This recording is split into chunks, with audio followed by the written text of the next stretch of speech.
who benefits from people being sick in countries, whole generations becoming sick? Who benefits? The one who owns the big pharma. And it is the one, yes, the one who owns the industries. Yeah. The pharmaceuticals, the communications, they are the only people who will benefit. Yeah. And the countries that they are based in will benefit. But if we then talk about, if we look at a global takeover, and we look like that they don't care about the nationalities, they see it as a supranational, that they want the world power. And when you talk about the tetra all over, and the tetra, and how it's done, it might be an attempt to, some are saying, you know, some call it conspiracies, some call it whatever, but we look at how society is and what is going on. And it might look like that the populations are being run down, and many are dying actually from illnesses. It's called a slow kill, perhaps, these methods being used. And then it's part of the depopulation also, if the female cannot get any more children. Yep, depopulation. I mean, what would be better than having a smaller population totally under your control? That's a slave race. Yeah. Yeah. It may, I don't know, it may be. Yeah, that's their goal, really.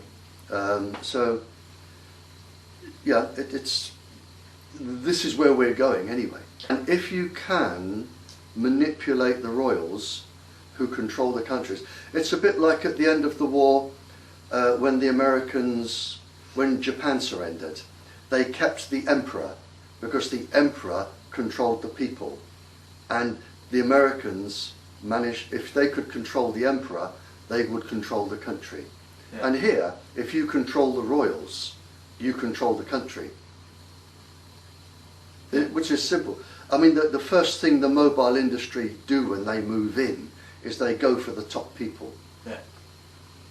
There was a CIA research director in 1972. He said that mind control means a world where you can control every thought, every feeling, every observation and every need by electrical stimulation of the brain. Oh yeah. And then, you know, I'm just the man on the floor, and I said, well, when you put this mobile phone to your head and you have a mobile phone tower, and everything you do today has to do with electrical devices. Yep. Well, could it be that we are seeing a global mind control actually program being rolled out through the wireless? I don't think so, and I'll tell you why. Because it may be in the Western world, but you have opposition like Russia. They also know that this can happen, and they will not let America or Europe dominate Russia. But what if it is Russia doing it? Well, Russia may be doing it on its own people, but they are very clever. They are very fine. They're the world leaders. Yeah. But they have a similar one, but it's not. The Americans can reach anywhere in the world with HARP. Yeah. In Norway as well, they have a HARP. And Sweden also. Yeah. The Americans can actually bounce waves off the ionosphere anywhere around the world with HARP. I can't verify that this is true. I know some of it is true, but I can't verify all of it. I only know what I've been told. And I was in Australia. I was a guest in Parliament of one of the ministers, Lee Rhiannon, Green, a lovely lady, Green minister. And I spent a couple of days with her talking and giving her documents.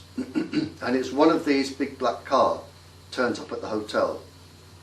I had a very mysterious phone call from a government official. And like you, I know when I'm talking to people who know what they're talking about. You know, if somebody didn't know, I would spot it in about 30 seconds just by the words they used. I had a phone call from a chap saying, we need to talk, and we need to talk very, very privately. Fine, okay. So I go down big black car, and he takes me off into the night, and he takes me down into the basement of a building, and it's quite dark, and it was where he worked, quite dark, and again I thought this is going to be the bullet in the back of the head, you know. But we sat down and we spoke, and he said, I'm very, very scared, Barry. He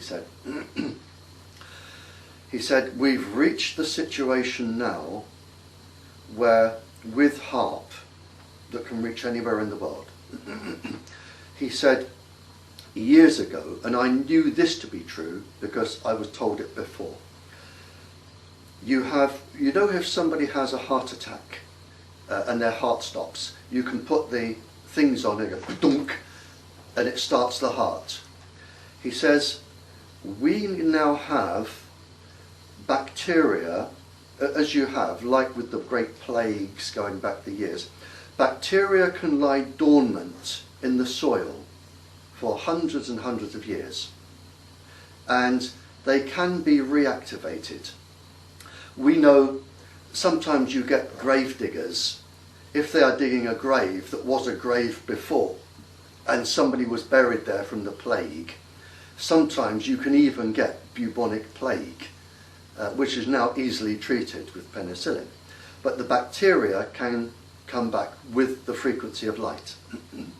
And he said, what we've got now is government scientists, and he said, I'm very scared about this. We have government scientists who have developed frequencies that can regenerate the bacteria from its dormant state into its live state.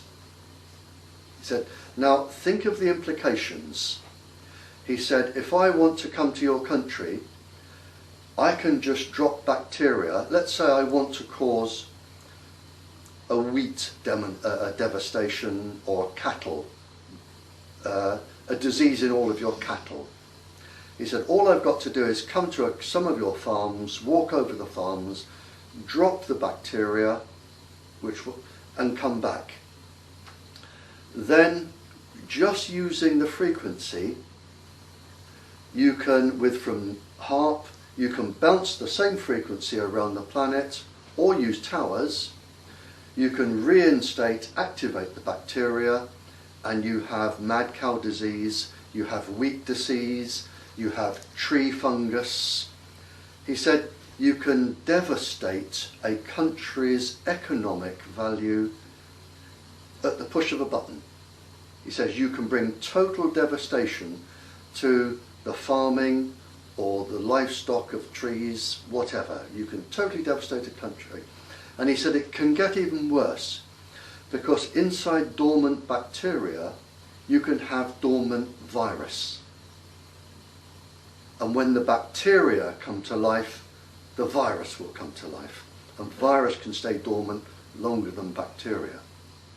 He said, so we've got to the stage now where we're into microbiological warfare from things like HARP, mobile towers, and we can induce any form of bacterial warfare in any country by the use of this system.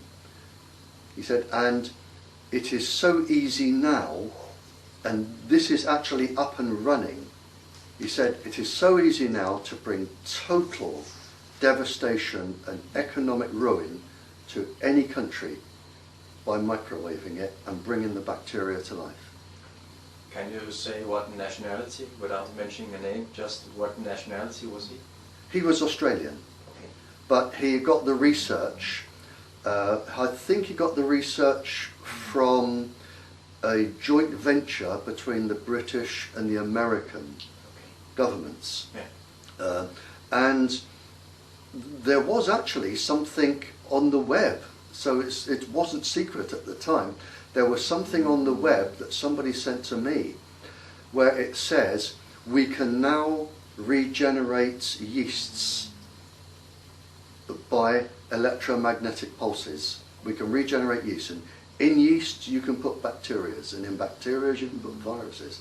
So it was actually on the internet first, but he was Australian, and it was British scientists and American scientists doing this. So it is known, and this is very scary, where, you know, if you can bring about the devastation of a total country, you know, and then of course you go in with your aid. It makes plague look like nothing. It makes plague look like nothing. Yeah? You know, I mean, and I often wonder when you hear the news and you think, well, there's a whole all of our beef a few years ago was wiped out with mad cow, what we call mad cow disease. And in other countries like Denmark, Sweden, so on, whole forests all of a sudden fall victim to a disease. And I think, well, is this normal, you know, or was it deliberate? And of course it is international finance now, and if you can cause this, you can go in with the aid. But it's certainly up and running.